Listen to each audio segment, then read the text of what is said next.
আসসালামু আলাইকুম প্রিয় শিক্ষার্থীবৃন্দ, আমরা ষষ্ঠ পর্ব এসি মেশিন 1 এই সাবজেক্টের ক্লাস দেখছি বা এই ভিডিও দেখেই আমরা পরীক্ষার প্রস্তুতি নেব। আজকে শুরু করতে চাই পোলারিটি টেস্টের সংক্ষিপ্ত কথার মাধ্যমে। পোলারিটি টেস্ট কি? আমরা তো এসির ক্ষেত্রে বিভিন্ন রকম বিষয় দেখতে পাই, যে ফেজ, তারপরে নিউট্রাল।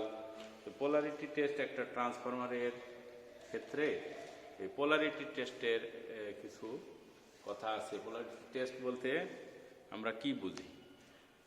ট্রান্সফরমারের উভয় কয়েল অর্থাৎ প্রাইমারি বা সেকেন্ডারি ইনডিউসড ভোল্টেজের অভিমুখ নির্দেশ করে। এদের প্রান্তসমূহ ট্রান্সফরমারের চিহ্নিতকরণের নামই পোলারিটি। অর্থাৎ একটা ট্রান্সফরমারের যে দুইটা সাইড থাকে, প্রাইমারি এবং সেকেন্ডারি, তার দুই সাইডের দুই কয়েলের প্রান্ত থাকে চারটি। এই চারটি প্রান্তের নামকরণ করা, যেমন X1, X2, H1, H2, এ ধরনের চারটা নামকরণ করা হয়ে থাকে। তখন পোলারিটি টেস্টের মাধ্যমে আমাদের যে ভোল্টেজ ইনডিউসড হয় তা কোন দিক থেকে কোন দিকে যায় তাই নির্দেশ করে, মানে কোন দিকে পজিটিভ বেশি থাকে কোন দিকে কম থাকে সেটা নির্দেশ করে, বা কোন দিকে যাবে এই ইনডিউসড ভোল্টেজের জন্য কারেন্ট, সেই বিষয়টা নির্দেশ করে। তো পোলারিটি টেস্টের উদ্দেশ্য, একটা ট্রান্সফরমারের পোলারিটি টেস্ট করা হয় কেন? এর কারণ হলো দুই বা ততোধিক ট্রান্সফরমার যখন প্যারালাল অপারেশন করা হয় তখন পোলারিটি দেখে সংযোগ দেওয়া হয়। পোলারিটি উল্টাপাল্টা হলে আসলে আমরা ট্রান্সফরমারের আউটপুট সঠিক পাবো না। যখন তিনটি এক্স ফেজ ট্রান্সফরমারের দ্বারা ব্যাংকিং করা হয় এবং 3 ফেজ সাপ্লাই দেওয়া হয় তখন পোলারিটি দেখে সংযোগ দেওয়া হয়। 3 নম্বর হলো পোলারিটি জেনে সংযোগ দিতে হয়, না হলে অসম পোলারিটিতে ট্রান্সফরমারটিতে শর্ট সার্কিট হতে পারে। অসম পোলারিটি হলে শর্ট সার্কিট হয়। পোলারিটি না জেনে প্যারালাল অপারেশন করলে কি কি অসুবিধা হতে পারে? যেমন প্রথমত শর্ট সার্কিট অবস্থা দেখা দিতে পারে। 2 নম্বর হলো নিজেদের মধ্যে সার্কুলেটিং কারেন্ট প্রবাহিত হবে। আমাদের ট্রান্সফরমারের আউটপুটের উদ্দেশ্য হলো সে লোডে কারেন্ট সাপ্লাই দিবে, না হয়ে নিজের মধ্যেই হলো সার্কুলেটিং কারেন্ট প্রবাহিত হবে, বাইরে কোনো লোড কারেন্ট সরবরাহ করবে না। আর যদি ট্রান্সফরমারের কেভিএ সমান না থাকে তবে সার্কুলেটিং কারেন্ট প্রবাহের ফলে এটি নষ্ট হয়ে যেতে পারে। পোলারিটি কয় রকমের? পোলারিটি হলো 2 রকমের। প্রথম হলো অ্যাডিটিভ পোলারিটি আর দ্বিতীয় হলো সাবট্রাকটিভ পোলারিটি। পোলারিটি টেস্ট করা হয় অ্যাডিটিভ পোলারিটি এবং সাবট্রাকটিভ পোলারিটি। এর ব্যাখ্যা আমি দিতে চাচ্ছি না, এখন একটু দেখে নেবে তোমরা। আমি আসছি যে প্যারালাল অপারেশন কি। Parallel operation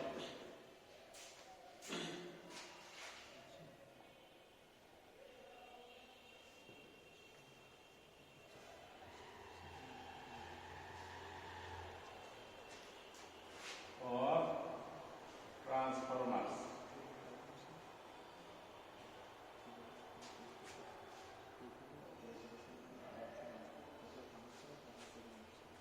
parallel operation of Transformers. Parallel অপারেশনটা কি জিনিস? সেটা হলো যখন আমরা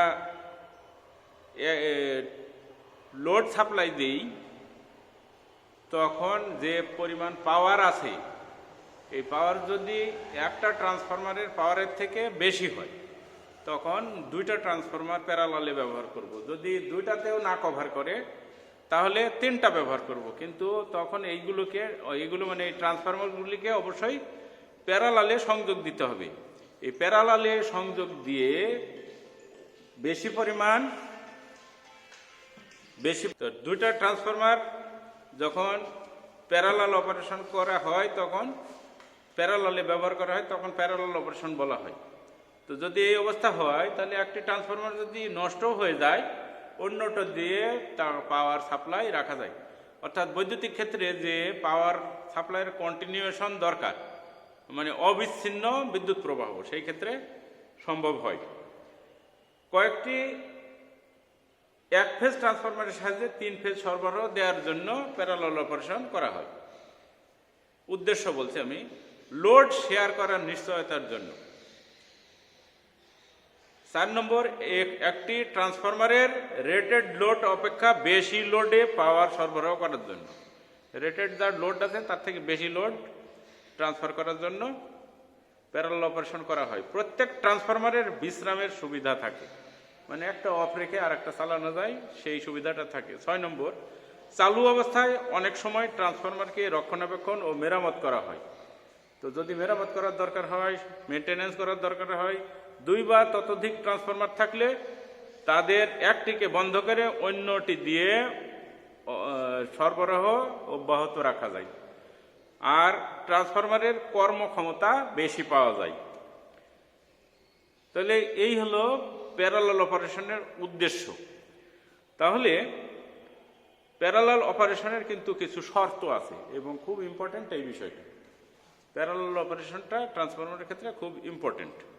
2 বা ততোধিক এক ফেজ ট্রান্সফরমারকে সার্থকভাবে প্যারালাল অপারেশন করতে নিম্নলিখিত শর্তসমূহ অবশ্যই পূরণ করতে হবে।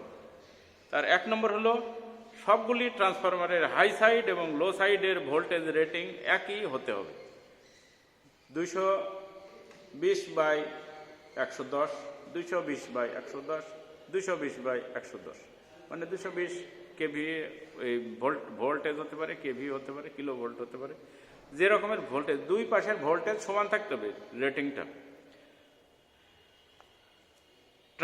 2 নম্বর, ট্রান্সফরমার সমূহকে পোলারিটি অনুযায়ী সংযোগ দিতে হবে। ওই যে আমরা পোলারিটি নির্ণয় করলাম, পোলারিটি অনুসারেই সংযোগ দিতে হবে। 3 নম্বর, প্রতিটি ট্রান্সফরমারের নিজস্ব সমতুল্য রেজিস্ট্যান্স ও রিঅ্যাকট্যান্স অনুপাত একই হতে হবে, অর্থাৎ RE অনুপাত XE, এটা সমান থাকতে হবে। এ হলো প্যারালাল অপারেশনের শর্ত। এই প্যারালাল অপারেশনের শর্ত কিন্তু আমাদের খুবই ইম্পর্ট্যান্ট একটা বিষয়। প্যারালাল অপারেশনের উদ্দেশ্য, এখানে প্রশ্ন হতে পারে কেন প্যারালাল অপারেশন করা হয়, ট্রান্সফরমারের প্যারালাল অপারেশনের উদ্দেশ্য কি। ট্রান্সফরমারের প্যারালাল অপারেশনের মাধ্যমে আমরা কি কি সুবিধা পাই, আর হলো প্যারালাল অপারেশনের শর্ত সমূহ কি কি, এটা হলো আমাদের জানার বিষয়। আমি এইখানে আর বেশি সময় অতিবাহিত করতে চাই না। তো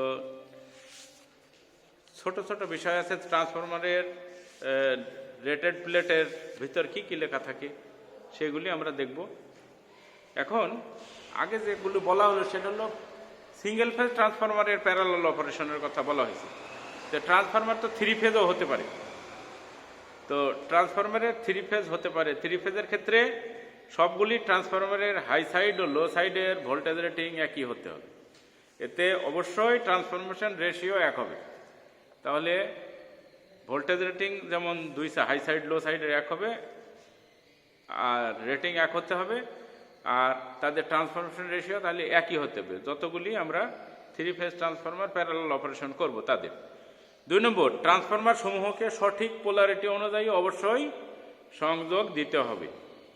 3 নম্বর, প্রতিটি ট্রান্সফরমারের নিজস্ব সমতুল্য রিঅ্যাকট্যান্স এবং রেজিস্ট্যান্স অনুপাত একই হতে হবে। ওই যে RE XE, এই 3টা একই, অর্থাৎ সিঙ্গেল ফেজ ট্রান্সফরমারের জন্য যেরকম 3 ফেজ ট্রান্সফরমারের জন্যও সেই রকম, এই 3টা।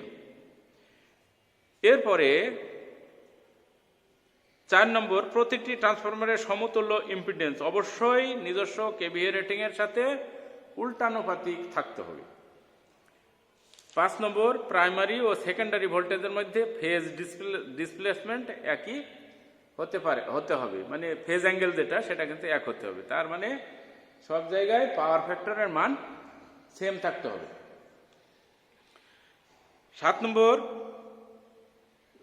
নম্বর, প্রতিটির ফেজ সিকোয়েন্সের অবশ্যই একই হতে হবে। ফেজ সিকোয়েন্স তো আমরা জানি, RY B, এই যে 3 ধরনের ফেজ আছে, যে এই 3 ধরনের ফেজের যে সিকোয়েন্স অথবা ABC, আর ওয়াইবি আমরা বলে থাকি, এটা একটার পরে একটা থাকতে হবে, আর ওয়াইবি আর ওয়াইবি আর ওয়াইবি। তো মাঝে যদি একটা অক্ষর চেঞ্জ হয় তাহলে আর বি ওয়াই হয়ে যাবে, এটা ফেজ সিকোয়েন্স তখন উল্টা হয়ে যায়। তো প্রতিটির ফেজ সিকোয়েন্স এক হতে হবে। আর 3 ফেজ ট্রান্সফরমার ব্যাংকিং এর ক্ষেত্রে সবগুলো ট্রান্সফরমারের কোর বা সেলের গঠন প্রকৃতি একই হতে হবে। আমরা প্রথম দিকে দেখেছি যে ট্রান্সফরমারের কোর কয় রকমের, ট্রান্সফরমারের কোর ছিল, কোর টাইপ ট্রান্সফরমার ছিল, শেল টাইপ ট্রান্সফরমার ছিল, স্পাইরাল কোর টাইপ ট্রান্সফরমার ছিল, 3 রকমের। যদি প্যারালাল অপারেশন করো হয় একাধিক ট্রান্সফরমারের প্রত্যেকটাই কোর টাইপ হবে, না হয় প্রত্যেকটাই শেল টাইপ হবে, না হয় প্রত্যেকটাই স্পাইরাল কোর টাইপ হবে। একটা কোর টাইপ আর একটা শেল টাইপ আর একটা স্পাইরাল কোর টাইপ এভাবে দেওয়া নিষেধ করছে। তাহলে এটা শর্তের ভিতরে পড়ে না যদি ভিন্ন ভিন্ন হয়। ট্রান্সফরমারের কি কি রেটিং থাকে? ট্রান্সফরমারের রেটিং থাকে voltage rating, rated voltage circuit, সর্বোচ্চ সর্বনিম্ন রেটেড কেভিএ, ট্যাপ পরিবর্তনে রেটেড কেভিএ, বিভিন্ন ধরনের কুলিং প্রক্রিয়ায় রেটেড ক্যাপাসিটির পরিমাণ, লো ভোল্টেজ ওয়েন্ডিং এর রেটেড ভোল্টেজ ইত্যাদি। এগুলো হলো রেটিং।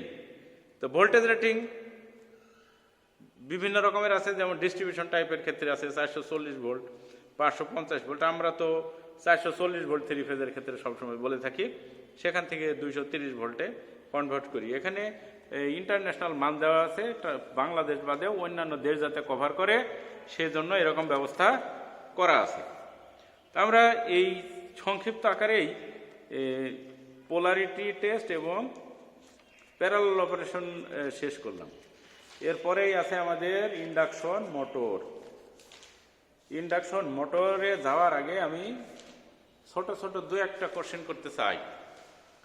সেটা হলো যে ট্রান্সফরমারের প্রাইমারি সাইড আর সেকেন্ডারি সাইড, অর্থাৎ হাই সাইড এবং লো সাইড, বা লো সাইড এবং হাই সাইড যে 2টা উইন্ডিং, এই 2টা উইন্ডিং একটার সাথে আরেকটা কি বৈদ্যুতিকভাবে সংযুক্ত থাকে না থাকে না? থাকে না, বৈদ্যুতিকভাবে সংযুক্ত থাকে না। তাহলে পাওয়ার ট্রান্সফার হয় কিসের ভিত্তিতে? পাওয়ার ট্রান্সফার হয় ইলেকট্রোম্যাগনেটিক সিস্টেম, তাই তো। ফ্লাক্স উৎপন্ন হয়, সেই ফ্লাক্স দিয়ে সেকেন্ডারিকে কাট করে পুরো পাওয়ার ট্রান্সফার হয়ে যায়, সমান সমান পাওয়ার। তো ইন্ডাকশন মোটরের ক্ষেত্রে কিন্তু একই ধারা, একই সিস্টেম এখানে আছে। সিস্টেম মানে এখানেও ট্রান্সফরমারের মতোই ফাংশন করে থাকে। তাহলে তার আগে আমি এই ক্ষেত্রে যে কথাবার্তাগুলি আছে সেগুলি একটু দেখে নিই। বিভিন্ন অনুসারে, বিভিন্ন প্রকারভেদ অনুসারে এসি মোটরের প্রকারভেদ কি রকমের হতে পারে। অপারেশনের মূলনীতি অনুযায়ী সিনক্রোনাস মোটর, যদি synchronous motor, plain synchronous motor, super synchronous motor. যদি অ্যাসিনক্রোনাস মোটর হয় বা ইন্ডাকশন মোটর হয়, squirrel cage motor, double squirrel cage motor, slip ring বা ফেজ উইন্ড মোটর।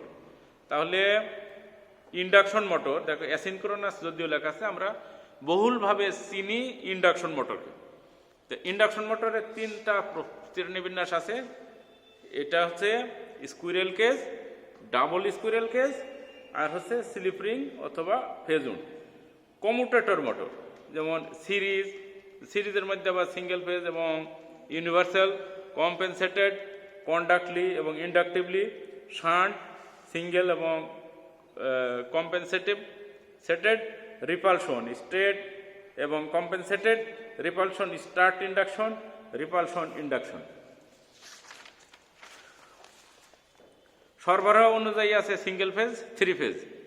গতিবেগ অনুসারে আছে constant speed, variable speed, adjustable speed. গঠনগত অনুযায়ী আছে open, enclosed, semi enclosed, ventilated, pipe ventilated, riveted frame আই। মূলনীতি যেটা আছে আমরা সবসময় জানি, মূলনীতিটা আসলে সংক্ষিপ্ত আকারেই হয়ে থাকে। আমরা ট্রান্সফরমারের কথাই এই চ্যাপ্টারে এসে বলছি কেন, বা একটা কয়েলের সাথে আর একটা কয়েল সংযুক্ত নাই এইটাই বা বলছি কেন। এটার উদ্দেশ্য হলো যে ইন্ডাকশন মোটরের পরিচালনার যে মূলনীতি আছে, এই বিষয়টার সাথে ট্রান্সফরমারের মূলনীতির মিল আছে। কেমন আছে? তো এই মূলনীতির আগে আসলে আমাদের জানার দরকার ছিল যে মোটরের আসলে অংশ কয়টি, মোটরের অংশ কয়টি। মোটরের অংশ আসলে মূল অংশ হলো দুইটি, একটা হলো স্টেটর আর একটা রোটর, একটা স্টেটর আর একটা রোটর। ইন্ডাকশন মোটরের স্টেটর এবং রোটর, ইন্ডাকশন মোটরের অংশ দুইটা, একটা স্টেটর এবং রোটর। তাহলে আমি যদি রোটরে সাপ্লাই দিই, সেটা হলো আয়রন কোরের উপর যেহেতু কয়েল করা থাকে, সেখানে ফ্লাক্স উৎপন্ন হলো এবং ফ্লাক্স উৎপন্ন হলে সেই ফ্লাক্স রোটরকে কর্তন করলো। তাহলে রোটরের আবার কয়েল আছে, তাহলে সেখানে আরেকটা ফ্লাক্স উৎপন্ন হলো। ফ্লাক্স হলো কয়টা? দুইটা, স্টেটরে একটা, রোটরে একটা। তাহলে এই দুই ফ্লাক্সের ভেতরে যে ক্রিয়া প্রতিক্রিয়া, ইন্টারাকশন বলে থাকি আমরা, এর ফলে ওই জায়গায় একটা টর্ক উৎপন্ন হয়। টর্ক মানে হলো ঘূর্ণন প্রবণতা, রোটেশন অফ টেন্ডেন্সি, ঘূর্ণন, হ্যাঁ, গতির টেন্ডেন্সি। তো আমরা টর্ক বলতে জানি কোনো কিছু ঘুরে অথবা ঘুরতে চাই, যে প্রবণতা সেই প্রবণতাকে আমরা টর্ক বলি। তাহলে ওখানে একটা টর্ক উৎপন্ন হয়। যেহেতু রোটরটি ফ্রি এর উপরে, বিয়ারিং এর উপর বসানো থাকে, সেজন্য এই যে দুই ফ্লাক্সের যে ইন্টারাকশন, তার ফলে রোটরটি ঘুরতে থাকে। এই হলো মূলনীতি, principal of operation of induction motor. তাহলে এই যে স্টেটর থেকে রোটরে ফ্লাক্স গেল কোন পদ্ধতিতে? ইন্ডাকশন পদ্ধতিতে। ইন্ডাকশন তো তোমরা বুঝোই। ইন্ডাকশন কিভাবে বুঝো? যে একজনের একটার প্রভাবে প্রভাবান্বিত হয়ে ওই রকমের আর একটাতে কোনো ওই প্রক্রিয়া, মানে ওই ধরনের নেচার তৈরি হওয়া, তাই তো? যেমন ধরো ফ্লাক্স স্টেটরে তৈরি হলো, সেই ফ্লাক্স শিফট হলো উইদাউট এনি ইলেকট্রিক্যাল কানেকশন, বৈদ্যুতিকভাবে কিন্তু দুইটা সংযুক্ত নাই, পাশাপাশি আছে বা স্টেটরের ভিতরে রোটর বসানো আছে। তো ফলে ওখানে আবার ম্যাগনেটিক ফ্লাক্স যখন কন্ডাক্টরকে কাট করতেছে, তখন সেখানে ফ্যারাডের ইলেকট্রোম্যাগনেটিক ইন্ডাকশন সূত্র অনুসারে ওই জায়গায় ইএমএফ উৎপন্ন হচ্ছে। ইএমএফ উৎপন্ন হলে সেই ইএমএফ এর প্রভাবে কারেন্ট প্রবাহিত হচ্ছে। কারেন্ট প্রবাহিত হলে ওই জায়গায় আবার চুম্বক বলরেখা উৎপন্ন হচ্ছে। তো চুম্বক বলরেখা কয়টা হলো? দুইটা, একটা হলো স্টেটরে, একটা রোটরে। এবার এই দুইটার ইন্টারাকশনের ফলে তখন হলো ঘূর্ণন গতির টেন্ডেন্সি পাচ্ছে, আর কি প্রবণতা পাচ্ছে বা টর্ক উৎপন্ন হচ্ছে। এই টর্কের কারণেই রোটর ঘুরছে। এটা হলো মূলনীতি। এক্ষেত্রে খুব বড় সড়ো কোনো ব্যাখ্যা দেওয়া হয় না। এখন কতগুলো ইন্ডাকশন মোটর, কন্ডাকশন মোটরের পার্থক্য কি? এটা তো ইন্ডাকশন মোটর বলতে আমরা যখন বুঝি যে রোটর আর স্টেটর দুইটা যখন ইন্ডাকশন পদ্ধতিতে, বা যে মোটর ইন্ডাকশন পদ্ধতিতে চলে সেটা হলো ইন্ডাকশন মোটর। যারা কন্ডাকশন পদ্ধতি, কন্ডাকশন মানে সংযুক্ত, একটার সাথে আর একটা সংযুক্তি, এর মাধ্যমে যারা চলে তাকে আমরা বলবো কন্ডাকশন মোটর। ইন্ডাকশন মোটরের প্রকারভেদ: 3 phase induction motor, 1 phase induction motor. সংযোগ অনুসারে 3 ফেজ ইন্ডাকশন মোটর গঠনের দিক দিয়ে আবার 3 প্রকার। এই কথাগুলি বললাম কিছুক্ষণ আগে। Squirrel cage induction motor, phase wound induction motor, double squirrel cage induction motor. Induction মোটরের সুবিধা কি আর অসুবিধা কি?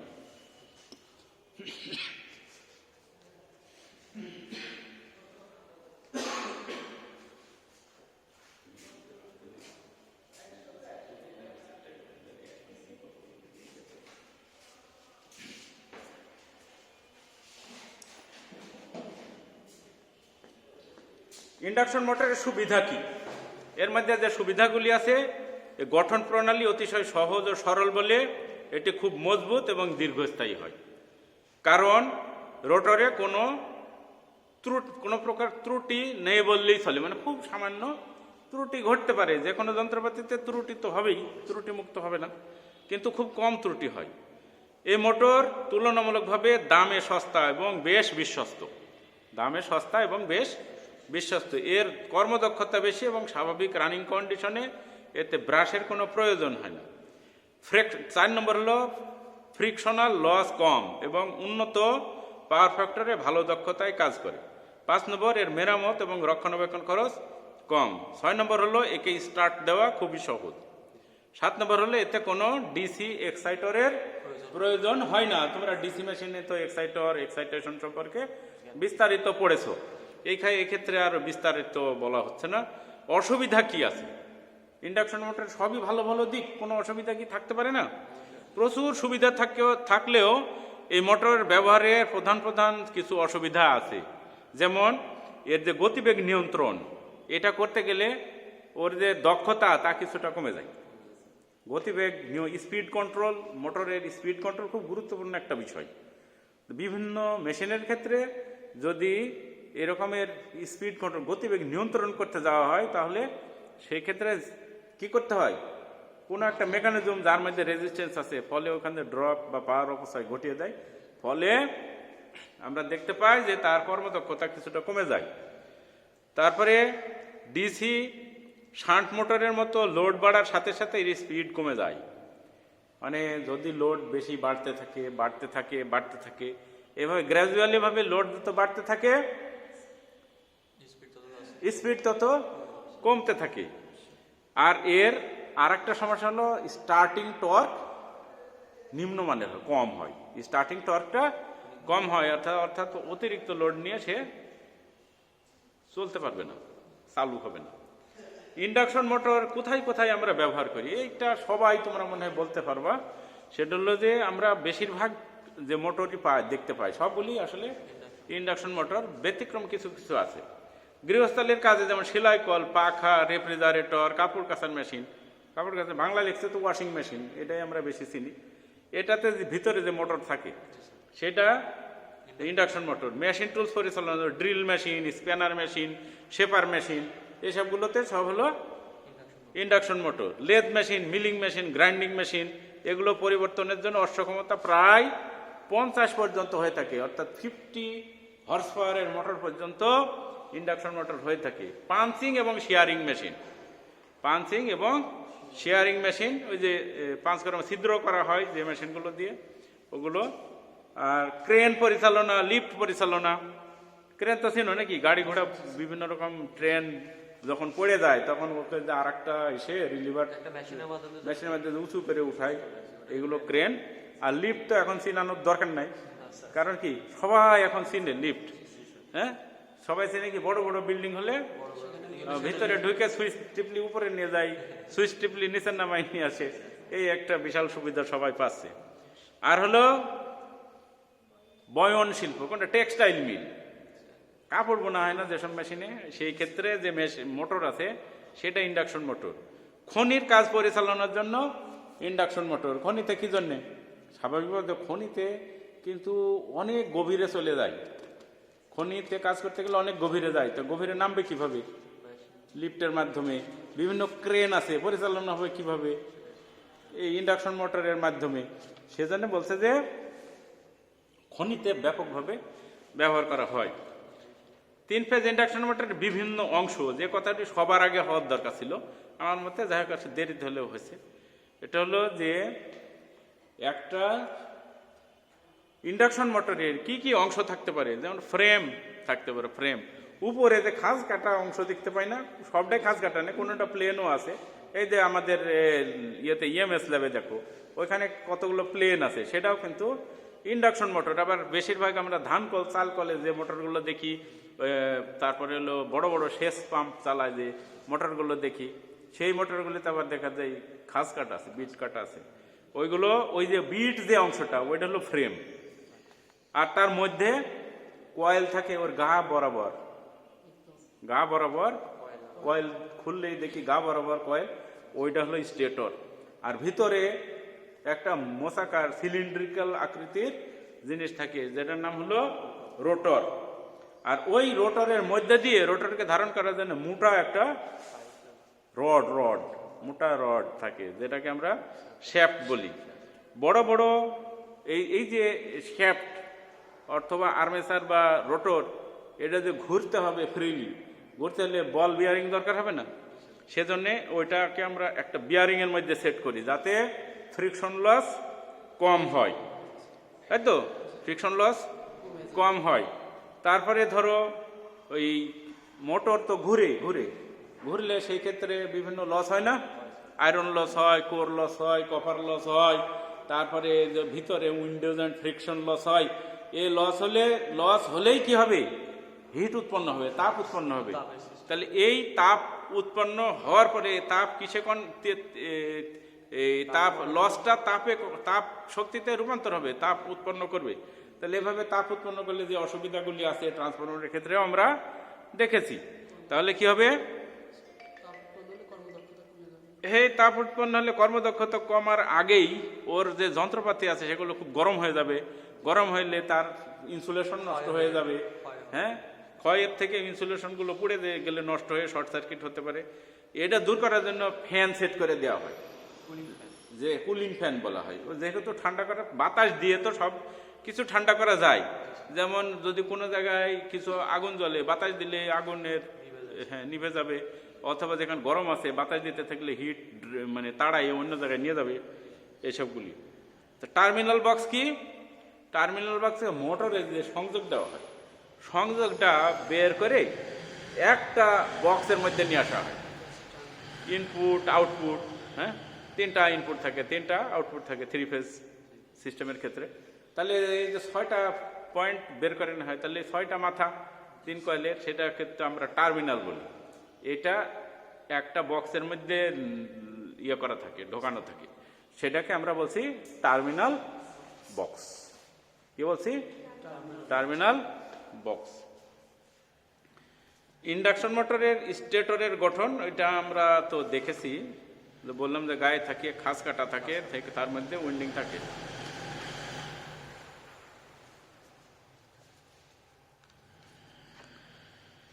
এটি গঠনের দিক দিয়ে 3 প্রকার হয়। রোটর, সে কথা একবার বলা হয়েছে, স্কুইরেল কেজ রোটর, আর phase wound rotor, double squirrel cage rotor. তা আমি স্কুইরেল কেজ রোটর সম্পর্কে কথা বলছি। স্কুইরেল কেজ রোটর, স্কুইরেল মানে কি? স্কুইরেল মানে কি জানো? কাঠ বিড়ালি। কাঠ বিড়ালি, আর কেজ মানে খাঁচা। হ্যাঁ, কাঠ বিড়ালির খাঁচা। স্কুইরেল কেজ মানে হলো কাঠ বিড়ালির খাঁচা। তাহলে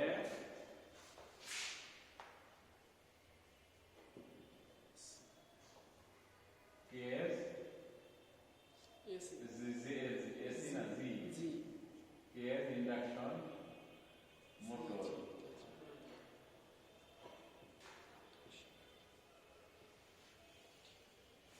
কেমন? ইন্ডাকশন মোটর আসলে আমরা তো রোটর পড়ছি, তাই না? এই রোটর, যে মোটরের রোটরটা স্কুইরেল কেজ থাকে, সেটা squirrel cage, single squirrel cage, double squirrel cage.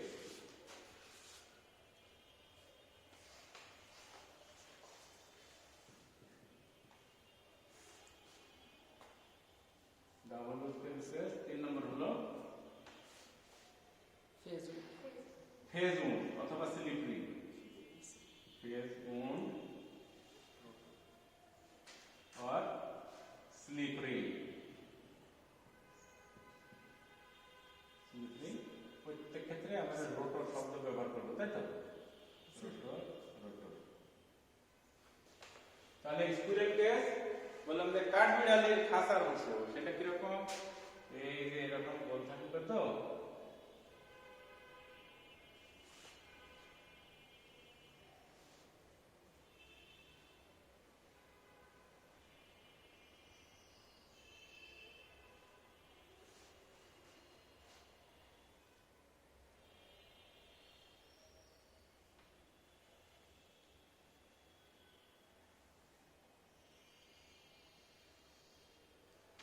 খাঁচা যায়, চিত্র আঁকার তো সুবিধার জন্য বোঝাই যাচ্ছে।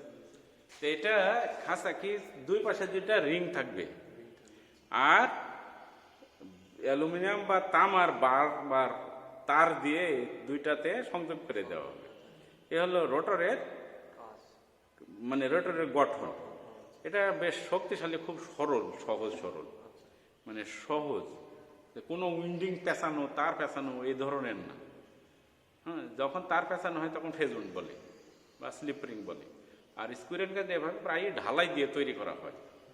এই ঘাট থাকে আর্মেচারের, ঘাটের মধ্যে ঢালাই দিলে তারপরে ঠান্ডা হয়ে গেলে ওটা হয়ে গেল ফিক্সড। এটা খুব বেশি নষ্ট হয় না, এটা খুব বেশি সুবিধা। এটা সুবিধা কি, এটা পরিচালনার সহজ সরল এবং এ কখনো নষ্ট হতে চায় না, যে এই তার কেটে গেল, ওই তার এ হলো তা হলো, এসব সমস্যা নাই। তো এখানে স্কুইরেল কেজ রোটরের একটু সমস্যা আছে, সেটা কি, যে এর যে রেজিস্ট্যান্স, এটা রেজিস্ট্যান্সটা তুলনামূলকভাবে কি কম। তো কম হওয়ার কারণে এর স্টার্টিং টর্কটা কম, স্টার্টিং টর্ক কম হয়। তো স্টার্টিং টর্ক কম হলে কি হয়, স্টার্টিং টর্ক কম হলে যে কাজটা হয় সে হলো যে সে বেশি লোড নিয়ে চালু হতে পারে না। কিন্তু যদি চালু হয়ে যায় তাহলে তার দক্ষতা অত্যন্ত ভালো মানের হয়। দক্ষতা কি হয়, খুব ভালো, উন্নত মানের দক্ষতা পাওয়া যায়। তাহলে স্কুইরেল কেজ যে স্কুইরেল কেজ রোটর যেটা, সেটা কাঠ বিড়ালির খাঁচার মতো করে ঢালাই দিয়ে তৈরি করা হয়। অ্যালুমিনিয়াম অথবা কপারের তৈরি করলে পারফরমেন্স ভালো পাওয়া যাবে, কপারেরই তৈরি করা হয়। তাহলে এটা ওই খুব সিম্পল এবং মজবুত, শক্ত, এতগুলি সুবিধা। এবং যখন সে রানিং পারফরমেন্সে চলে আসে তখন কিন্তু তার ইফিসিয়েন্সি অনেক বেশি পাওয়া যায়। এ হলো স্কুইরেল কেজ রোটরের গঠন। একটু কথা আছে, সেটা হলো যে আমি যে সমান সমান টানছি, আসলে বাস্তবে কি থাকে, বাস্তবে কিন্তু এরকম সমান সমান থাকে না। তাহলে কি থাকে, এরকমের একটু অ্যাঙ্গেল করা থাকে, কোণাকোণি থাকে। কোণাকোণি করা থাকে, সেজন্য যেহেতু কোণাকোণি করা থাকে এখানে স্কিউ করা বলে। স্কিউ মানে কোণাকোণি ভাবে, মানে সোজাসুজি না দিয়ে একটু বাঁকা করে, ইনক্লাইন্ড করা থাকে। এইভাবে সংযুক্ত করা হয়, সেখানে স্কিউড বলা হয়, বা স্কিউ করে কোণাকোণি সংযুক্ত। কেন করা হয়, করা হয় এজন্য যে রোটর আর স্টেটর দুটো আছে। তো রোটর মনে করো স্টেটরে নর্থ পোল হলো, ঠিক ওই বরাবরই যদি সাউথ পোল হয় তাহলে দুটো একজন আরেকটাকে কি করবে, খট করে ধরে ফেলবে, আকর্ষণ করবে, ফলে সে লকিং হয়ে যেতে পারে, লক হয়ে যেতে পারে। মানে ম্যাগনেটিক্যালি লক হয়ে গেলে যাওয়াটা খুব কঠিন একটা বিষয়। তখন কি হবে, থেমে থাকবে, মোটর চলবে না। আর ওই অবস্থায় থেমে থাকা অবস্থায় যদি অতিরিক্ত কারেন্ট যায় তাহলে মোটর পুড়ে যেতে পারে, এইসব অসুবিধা তৈরি হবে। সেই জন্য এমনভাবে তৈরি করা যায় হয় যাতে করে নর্থ পোল আর সাউথ পোলে এক বরাবর কোনো সময় পড়বে না। এক বরাবর আসলে আর একটা কিন্তু আর এক জায়গায় আছে, ফলে সহজে সে ঘুরতে পারবে। তাহলে তোমার যে লক হয়ে যাওয়ার হাত থেকে বাঁচার জন্য স্কিউ করা হয়, এখন ডাবল স্কুইরেল কেজটা সংক্ষেপে বলে দিই। সেটা ডাবল স্কুইরেল কেজ করা হলো কেন, স্কুইরেল কেজ তো করলামই, আবার এর মধ্যে আবার ডাবল স্কুইরেল কেজ করতে আসলো, এবং কেন হলো ডাবল স্কুইরেল কেজ করা হয়। ওই যে একটা কথা বলেছি, মনে হয় তোমাদের মনে থাকতে পারে, সেটা হলো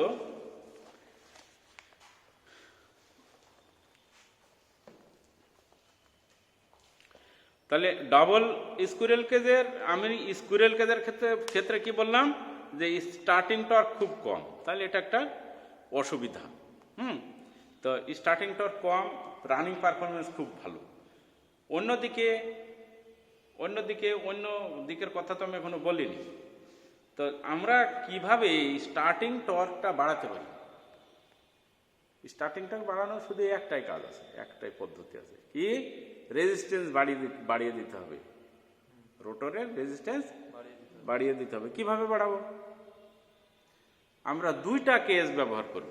কয়টা বেজ, দুইটা, একটা ভেতরের দিকে আর একটা বাইরের দিকে। তাহলে যখন তোমার একটা চালু হওয়ার সময় কি হবে, রেজিস্ট্যান্স বেশি হবে, আর যখন চলতে থাকবে তখন রেজিস্ট্যান্স কম হয়ে যাবে। তো এখন সেটা কি অটোমেটিক কিভাবে হবে? ভিতরে যে উইন্ডিং থাকে সেটা ইন্ডাকটিভ রিঅ্যাকটেন্স বেশি ভিতরে, তাহলে দুইটা থাকবে, একটা ইন্ডাকটিভ রিঅ্যাকটেন্স বেশি আর একটা রেজিস্ট্যান্স বেশি। তাহলে ভেতরেরটা হলো ইন্ডাকটিভ রিঅ্যাকটেন্স বেশি, বাইরেরটা হলো রেজিস্ট্যান্স বেশি। তো এইটা দুইটা আঁকা তো আমাদের জন্য প্রবলেম একটু, হ্যাঁ। তারপরেও সামগ্রিক না এসে দেখি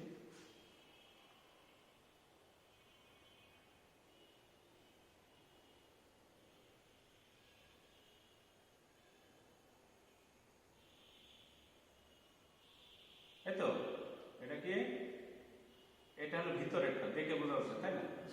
এটা এটা ভিতর,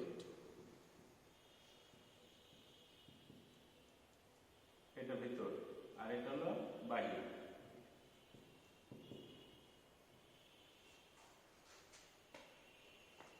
বাইরেরটা রেজিস্ট্যান্স বেশি আর ভেতরেরটা ইন্ডাকটিভ রিঅ্যাকট্যান্স বেশি।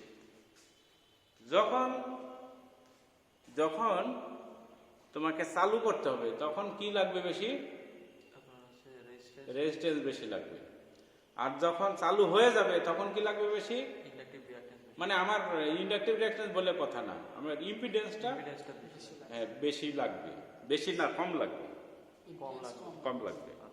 তো এখানে যে কাজটা হয় সেটা হলো যে প্রথম দিকে রেজিস্ট্যান্স বেশি, তখন কিন্তু কোনো মানে খুব কম সাপ্লাই আছে তাই না, কম সাপ্লাই আছে, তাহলে এই রেজিস্ট্যান্সটা কোনো ফ্রিকোয়েন্সির উপর কিন্তু নির্ভর করে না।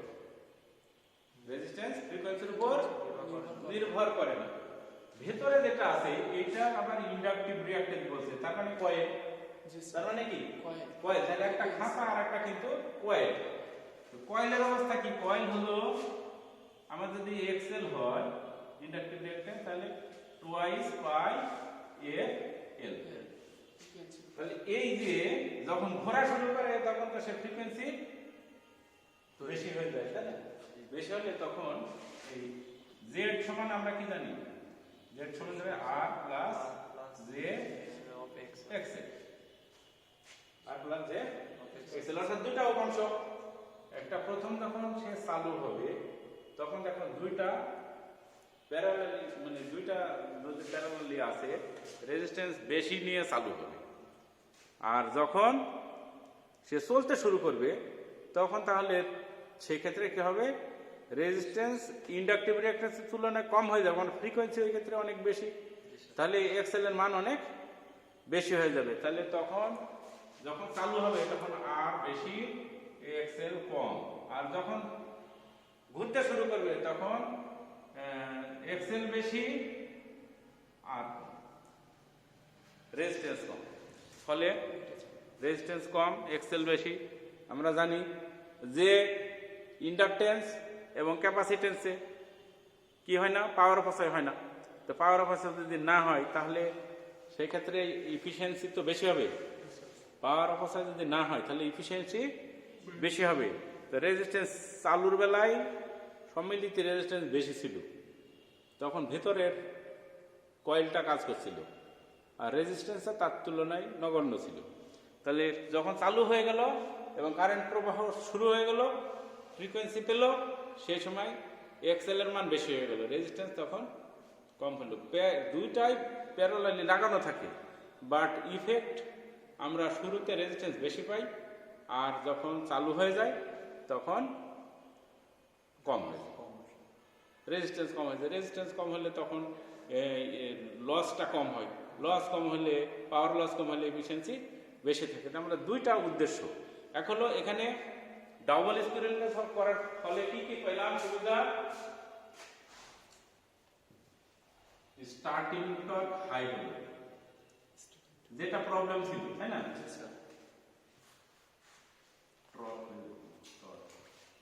স্টার্টিং টর্ক এটা বেড়ে গেল, আর যখন রানিং পারফরম্যান্সে আসলো, রানিং কন্ডিশনে আসলো, তখন লস কমে গেল। রানিং এর ক্ষেত্রে, রানিং কন্ডিশনে যখন হলো তখন কি হলো? লস কম, লস লেস।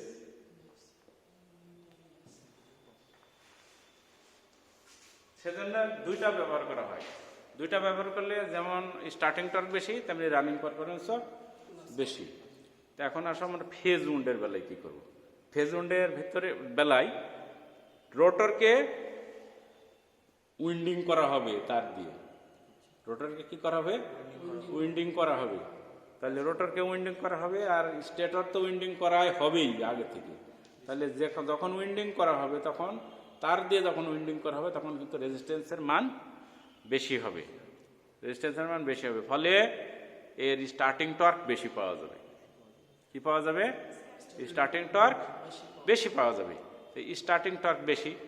এবার যখন চলতে শুরু করবে যেহেতু কয়েল এক্সেল, ও সেক্ষেত্রে আবার এক্সেলের মান বেশি হয়ে যাবে। আমরা দেখতে পারবো কি যে এর রানিং পারফরমেন্সটা ততটা ভালো না। কারণ কি? কারণ হলো ওই যে আমার কয়েলের একটা প্রভাব আছে, রেজিস্ট্যান্স আছে, সেসব কারণের জন্য। তবে এর কিছু বিশেষ সুবিধা আছে। বিশেষ সুবিধা কি? ওই যে এন্ড প্লেটের বাইরে যে ওর সাথে রেজিস্ট্যান্স যুক্ত করে, মনে করো যে ইন্ডাকশন মোটরটার রেজিস্ট্যান্স কম আছে, আমি বাড়াতে চাই, তখন ওর সাথে রেজিস্ট্যান্স সিরিজে সংযুক্ত করে দিব। তাহলে রেজিস্ট্যান্সের মান আরও বেড়ে গেল। তখন কি হবে? টর্ক, স্টার্টিং টর্ক অনেক বেশি হবে। আসলে ইন্ডাকশন মোটরের এই ফেজ উন্ডের ক্ষেত্রে বা স্লিপ রিংয়ের ক্ষেত্রে স্টার্টিং টর্ক হাই থাকে, ফলে সে বেশি লোড নিয়েও চালু হতে পারে। তাহলে আমরা এই স্কুইরেল কেজ ইন্ডাকশন মোটরের সুবিধা কি, অসুবিধা কি? এর গঠন প্রণালী সহজ সরল, উৎপাদন খরচ অন্য মোটরের তুলনায় কম, এই মোটর দীর্ঘদিন যাবৎ কার্যক্ষম অবস্থায় থাকে বলে এর মেরামত এবং রক্ষণাবেক্ষণের খরচ অনেক কম। মোটরের গতিবেগ বিভিন্ন লোড দেওয়া অবস্থায় প্রায় একই থাকে। এর রেজিস্ট্যান্স অল্প হওয়াতে মোটর চলাকালীন পাওয়ার লস খুবই কম হয়। এ মোটরের দক্ষতা বা ইফিসিয়েন্সি উচ্চমানের, রানিং পারফরমেন্স ভালো। তাহলে স্টার্টিং পারফরমেন্স খারাপ, রানিং পারফরমেন্স ভালো। অসুবিধা কি? চালু করার সময় এই মোটর লাইন থেকে অধিক পরিমাণ কারেন্ট গ্রহণ করে। এই মোটরে পাওয়ার ফ্যাক্টর অতিশয় নিম্নমানের থাকে। মোটরের স্টার্টিং টর্ক অতিশয় অল্প। সে কারণে এ মোটর অধিক পরিমাণ লোড নিয়ে স্টার্ট নিতে সক্ষম হয় না। এ মোটর পরিচালনায় এর গতিবেগ প্রয়োজন মতো নিয়ন্ত্রণ করা যায় না। কোথায় কোথায় ব্যবহার করে? ব্যবহারটা আগেও পড়েও আসছি আমরা। মেশিন শপে, অর্থাৎ ওই যে lathe machine, milling machine, shapers machine, এইসবগুলো চালানোর জন্য। কাঠের কাজের কারখানায়, তারপরে সিমেন্ট কারখানায়, তারপরে হলো টেক্সটাইল মিলে, ধান ভাঙানো, রাইস মিল, তারপরে হলো ফ্লাওয়ার মিল, এইগুলোতে রাইস মিল, ফ্লাওয়ার মিল, এগুলিতে পানির পাম্প পরিচালনার ক্ষেত্রে। ফেজ উইন্ড রটার কোথায় ব্যবহার করা হয়? ফেজ উইন্ড রটার সার্কিটের রেজিস্ট্যান্স ইচ্ছা মতো বাড়ানো যায় বলে মোটরের স্টার্টিংটা খুব বেশি। এই যে অল্প কথায় যেটা বলা হয়েছে, চিত্রগুলো আমি দেখালাম না। অধিক পরিমাণ লোড নিয়ে স্টার্ট করার পক্ষে এই মোটর উপযোগী। রোটর রেজিস্ট্যান্স প্রয়োজন মাফিক বৃদ্ধি করে স্টার্টার ছাড়াই চালানো যায়। স্কুইরেল কেজ ইন্ডাকশন মোটরের তুলনায় দাম বেশি, অসুবিধার মধ্যে। আর অতিরিক্ত এক্সটার্নাল রেজিস্ট্যান্স হওয়ায় রোটর সার্কিটের রেজিস্ট্যান্স বৃদ্ধি পায়, ফলে মোটরে পাওয়ার লস বেশি হয়। এই মোটরের দক্ষতা বা ইফিসিয়েন্সি অপেক্ষাকৃত কম। এই মোটরের গতিবেগ প্রয়োজন অনুসারে ব্যবহার করা হয়। গতিবেগ অনুসারে গতিবেগ নিয়ন্ত্রণের কাজে যে সকল কাজে গতিবেগ ক্রমাগত পরিবর্তন করা প্রয়োজন হয়। অর্থাৎ মোটর দিয়ে বিভিন্ন গতির কাজ করানো হতে পারে, যে crane, line shaft, pump, lift, rolling machine, railway, জাহাজের ক্যাপিস্ট্যান, এইসবগুলো পরিচালনা করার জন্য ইন্ডাকশন মোটর খুব ভালো কাজ করবে। এগুলো হলো ব্যবহার।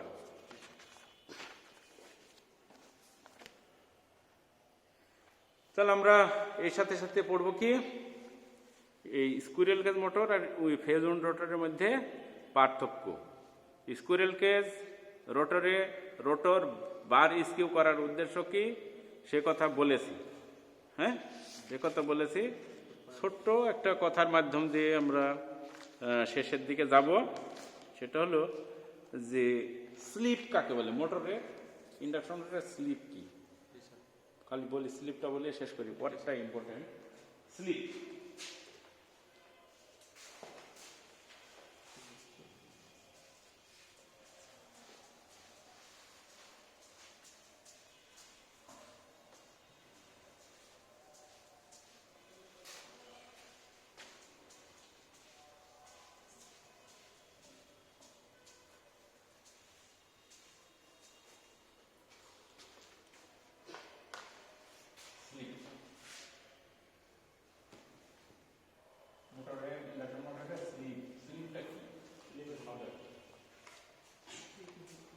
স্লিপের সংজ্ঞা হলো আমরা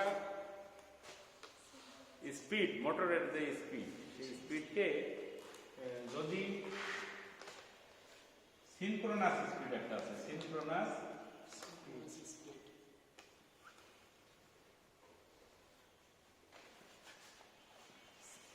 স্পিড, এর নাম হলো রোটর স্পিড।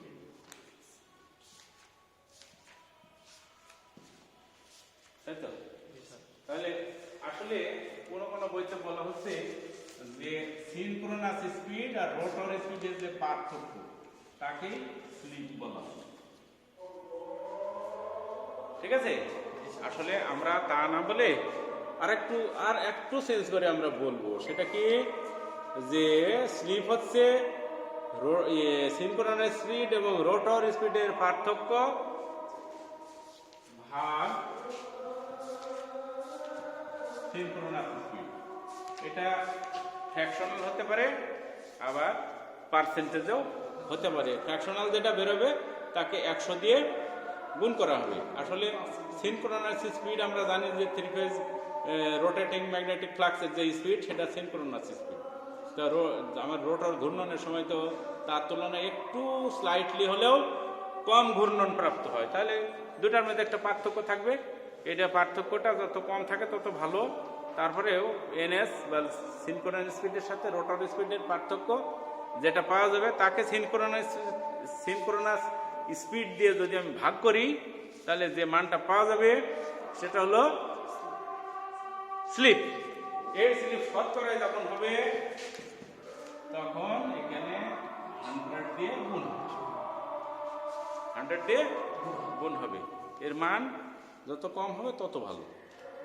আজকের মতো আমাদের ক্লাসের এখানেই সমাপ্তি টানছি। তোমরা অবশ্যই ভিডিওগুলি ভালো করে দেখবে এবং বইয়ের সাথে মিলিয়ে তোমরা দেখবে, তাহলে পড়বে, পড়াশোনা করে স্টাডি করবে, তাহলে তোমরা পরীক্ষায় ইনশাল্লাহ সফল হতে পারবে, ভালো করতে পারবে। আজকে সকলকে ধন্যবাদ জানিয়ে আজকের মতো শেষ করছি। আল্লাহ হাফিজ।